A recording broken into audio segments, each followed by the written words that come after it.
How we doing today, guys? It's Sam here on Anglers, and I'm joined by Dave Sikorsky with CCA.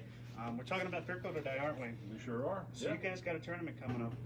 Starts today, December 1st, the Pickerel Championship. It runs through February 28th. Okay. This is an iAngler-based tournament, so if you haven't participated in one of our tournaments, you need one of these, smartphone. iAngler is an app, so you pull it up, and you can go to ccamd.org/pickerel. This is what the tournament interface looks like. You can actually just log your catches. And we'll provide more information on this later on our website, but you take a picture of the fish against a ruler. So here's a ruler, and let's pretend this is a pickerel. You would want a ruler that a bump board's great, having this vertical surface.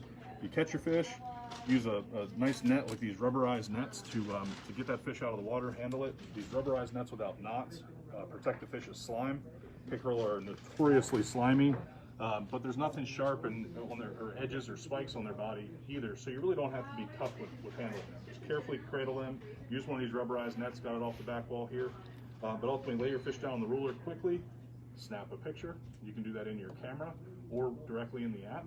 And then you submit that length, and judges will judge the fish throughout the 3-month period, and you're looking for your biggest 3-fish stringer of pickerel, or your biggest perch, and your biggest crappie. And so there's also fly division, kayak, or stand-up paddleboard, and we're giving a bunch of different prizes away. And you know, we're talking with a bunch of different sponsors right now about some random prizes as well, because it's not all about catching the big fish. It's about getting out there in the wintertime, having some fun, getting outdoors, shopping local at places like Anglers, and finding great tackle that Sammy, the pickerel champion, can tell us all about, because he knows how to catch them. All right, thank you, David. Yeah. So one thing else is the tournament starts today. However, you can still continue to sign up. You can sign up on February 28th. If that's the only day you have the fish and you've got them figured out, you can sign up then. The price does not change. Awesome. The price is $50 for CCA members, and then $75 includes a new membership, which is a $10 discount on our memberships. And we're going to have some random giveaways that just pop up, making it well worth the expense for folks.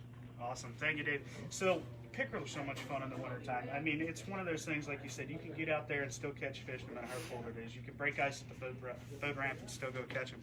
There's all sorts of tackle we use for them. You can catch them artificially, you can catch them using bait, and there's all sorts of different stuff.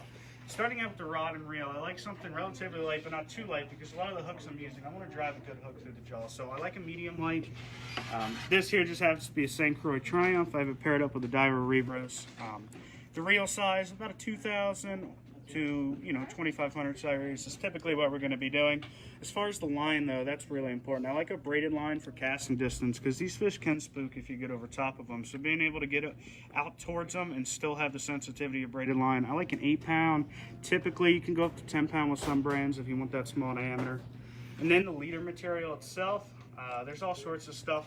So I typically start at 12, and most of the time I can get away with 12, but there is times where I have to scale it down to even 8, and once in a crazy while I'll have to go down to 6 to start catching some fish. But more than enough is 12-pound. I usually am able to get away with that.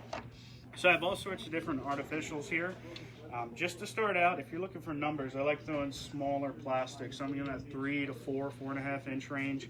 There's all sorts of baits out there. Curly tails are great. I really like fishing these when it's cold, because I want to move my bait really, really slowly. However, I still want to have some action on that tail without it being too aggressive.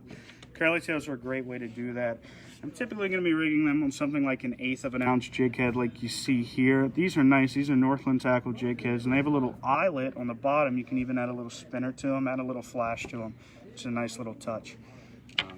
But if you're looking for something, I can move these typically a little bit quicker. I fish these a lot. It's just the simple 4-inch paddle tails. Diesel Minnow. This is by Z-Man. Bass Assassin makes some good ones, as well with Kitech and all sorts of other brands. But there are definitely times when I'm looking for bigger fish, and I seem to do really well on bigger fish, fishing baits with blades a lot of times. This is more something I'm going to be doing for numbers, but if I'm truly looking for some bigger fish, I'm going to pull out the blades. These are here, some inline spinners we rig in-house. These guys are great, paired up with a 4-inch paddle tail, small hook, and then a good spinner out in front. These are great in shallow water, however, they don't get down quite as far as some of the other baits. That situation, I'm going to look at some small jerk baits. I like a suspending jerk bait.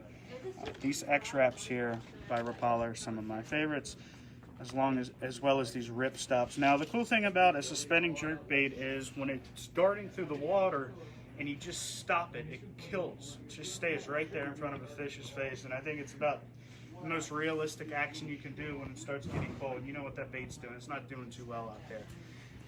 You can also catch these fishing with bait, and the most popular is probably going to be minnows. There's many different ways to do that. You can fish a small jig under a float, tip that with a minnow. One of my favorites is almost like a small hair jig or a bucktail style lure. Very light though, 1/8 of an ounce, 1/16 of an ounce, and I'm not going to fish these on a bobber. I'm going to cast and retrieve these. These little bucktails here by VMC are phenomenal. They're just the perfect size. So we are fortunate enough here in our area to have so many different places we can fish for these things. The Magazine, the Severn, the Patapsco even. All sorts of your Western Shore rivers really do have good numbers of fish.